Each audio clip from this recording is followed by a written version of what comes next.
Yeah, no doubt. Tayson is going to be a potential 3-time FNCS champion. That is something to definitely keep an eye on. Tayson and Savage and iDrop haven't been able to put together that run, that high placement here in the qualifiers, but that doesn't mean they're not going to be able to do it today, folks. Today is the start here, match 1. Let's go.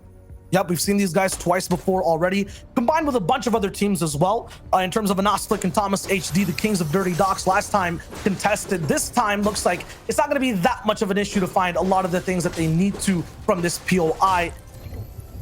And game heals will have to be used, or at least shields for now.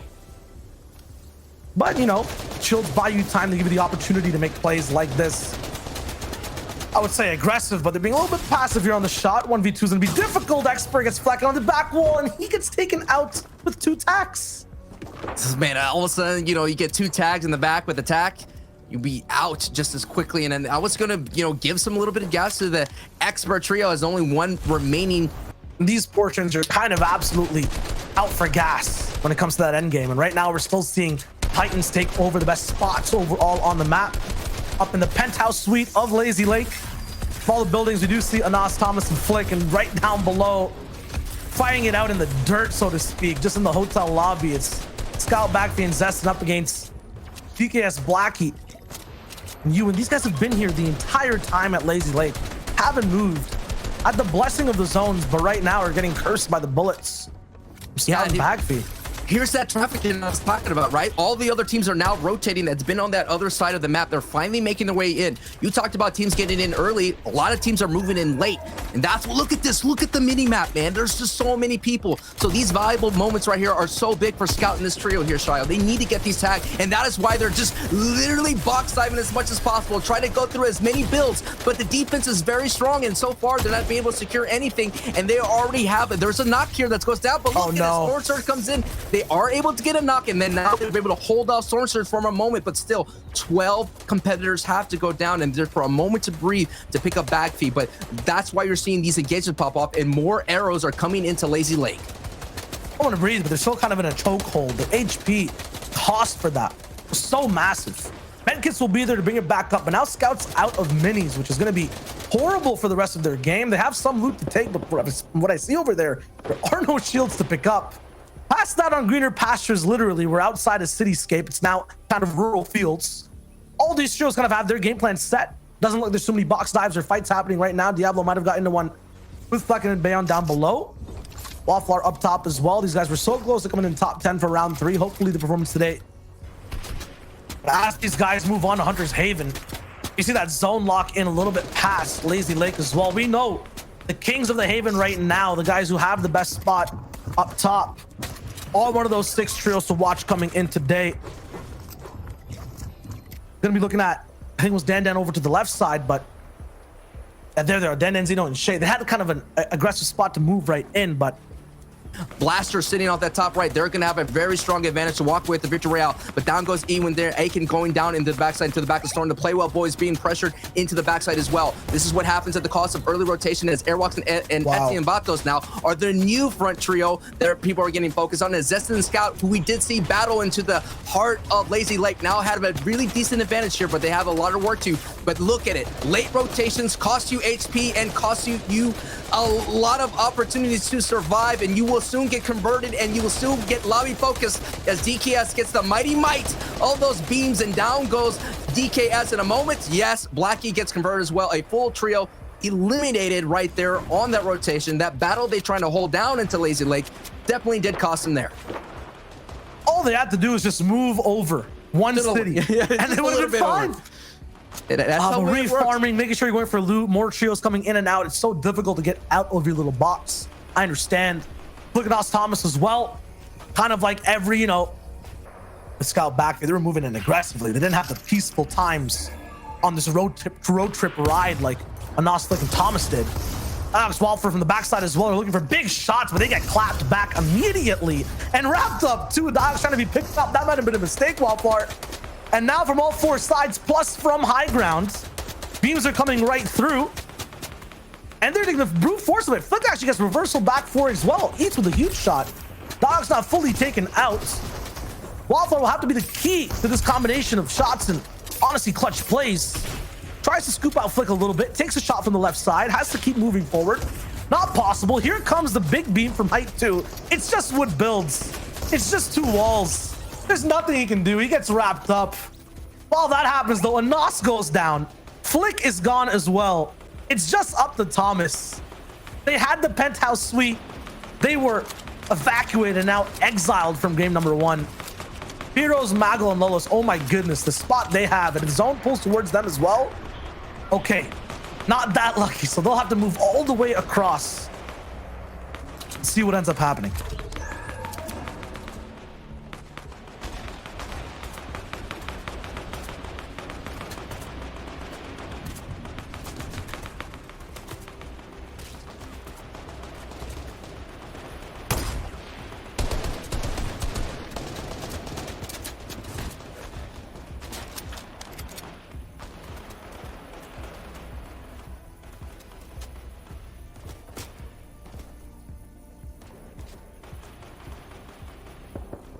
There's a lot of other things to see as well on the map as those zones lock in. Leshy Wolfies and Saver are on low ground, all the way down below. They're in a little bit of a spot, looking at exactly where they need to go.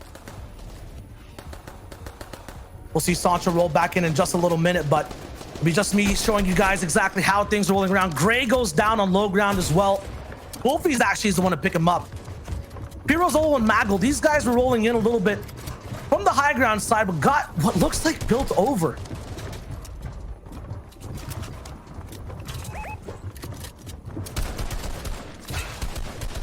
They'll be healing up for the moment. Zone will be locking in here in the 5th zone. Lots of trios are somewhat lower on this mountain. There's a huge hill to climb as well. Pixie finds one onto Relvis in the feed. 50 players now alive, so Storm Surge will not be a factor until that 7th zone rolls back in. I see Astro alive in this feed as well, somewhere on low. Thomas has picked up a Nos. These guys have somehow made it past one of the toughest roadblocks in the game. At half and half surge points. 7 elims. Looks like Thomas has one of those exclusive mountain climbing backpacks today. A revive and big shots. This will be the hardest zone so far. They're making sure they have everything fueled up for the ride. AD and Astro on the left there with Hardfind. On the right side, we have Gray and Joe as well. I believe we have Sancho back too. Yeah, for a moment there, I was left behind on my rotate, but I'm here, ready to go, bouncing right back into action, just like Stasio and Vapix and Cynics going right in over with the high ground bounce. And because everyone's rotating, no one's going to be able to beam them. What a great look at all the chaos that's happening here on this rotation. Here on the backside, though, Savage and iDrop are in trouble. But the story is we're going to keep on to with Stasio, Vapix, and Cynics, who are able to bounce over and reclaim height on the front side. And they are armed with that dangerous RPG. RPGs being sent out, being down below. No tags with it, but so far picking up with 6 elims. Now sending into some massive shots into the wood builds of Lecce here. And now, Shyo, they're just going to be a big nuisance at everybody, and they're going to have the big old pitchfork of an RPG to slow everybody's rotation. See exactly how long they get to last, because on EU, once that 7th or 8th zone rolls by, there are trios that like to take risks, and this is the week to take those big ones for the top 10. Everyone stopped. They don't want to dip their feet into the water just yet. They're trying to hold out, but the zone's like, no, we're pushing way past and going straight to what looks like the dam. Yes, we might see people go absolutely overboard on this end game zone ride. A bunch of people bouncing already to get off of height. Storm Surge ticking down as well for those left side trios. Thomas now down in the feed, taken out completely, and high ground is way too high. They will hold this throne for game number 1. Taking a look at as well, second from height, it is a very strong, consistent trio of Nika, Blaster, as they are second from height, but they have to be so dangerous. Now they're being focused on the low ground. It's pretty much non-existent. It's all water, so it's going to be one layer above. And as you can see, so many builds are going to be used here. And now we're going to meet this kind of impasse here. Shyo, as the dam now is going to be protecting everyone from the high ground. Let's see which way we go. 4 seconds to see if everyone has to throw. Oh, no. Their bodies over the dam and almost. No, not just yet. They have to actually ride the bridge the whole time. Oh my. And there is no way to escape down below. You cannot drop or have your floors taken out. SD, Airwalks, and Vato are playing with fire. As this Disperse are going right over no man's land. Someone just fell. Someone just dropped. Someone dropped all the way down low.